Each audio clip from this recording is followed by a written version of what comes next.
Do you want to see why 48% of the buyers in March are coming from outside central Okanagan? It's for the nature, it's for the views, it's for the lifestyle. Here is the reason why a good portion of people are moving here from outside central Okanagan here. So reach out if you have any questions. I'd love to help you out.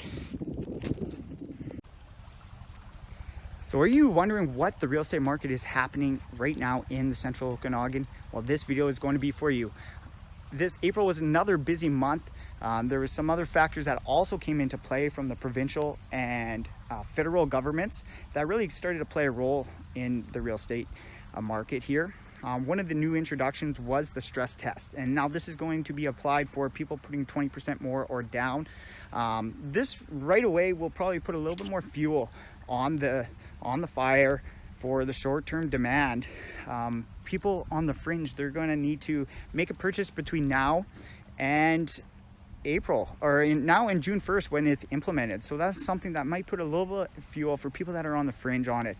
And really it's going to impact people that are maybe looking to refinance. You can't refinance as much as what you maybe could have.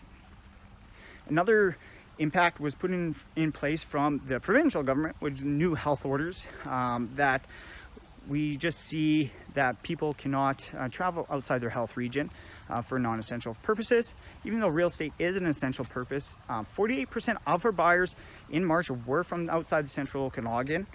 Don't have the numbers yet for April, but so we'll see how that was impacted in April and going forward. And hopefully it might see if it has a negative impact going forward as well. Buyers, what we're finding too, buyers are sometimes less likely to buy when they can't see the home. Even though we're doing a lot of offers digitally and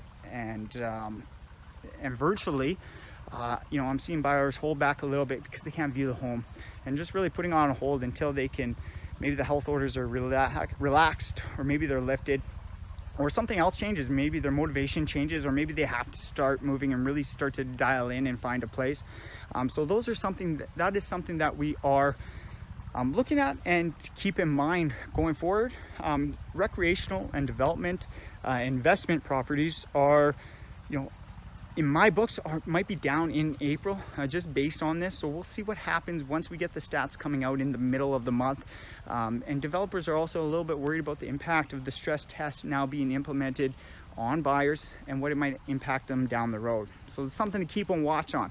And now we're going to get into the April stats, how hot it was. So in April, we saw a total of 926 total sales, and that's just down about 90 from 1,010 sales in March. So still a pretty good amount of sales. And currently there's 1,414 totally active listings right now, which is down from last April of 2,700. And it's comparable to 1,400 listings last month in March. The April median days on to sell was 20 days. So that it was, and the average was 34. So relative, we're still seeing homes go faster, and that's pretty well record how fast homes are going. And 1,110 new listings in April, so we're seeing a lot of inventory come on the market, but they're all being absorbed and selling. And the hottest market of all is in the single family home market, where we saw 426 total sales, and there's 538 new listings. Currently right now, there's 594 listings. That's down from 1,160 listings last year. So, and the average price, was just under 1,060,000. So that is up 300,000 from where it was last year at this time. The next hottest marketplace is the townhome activities.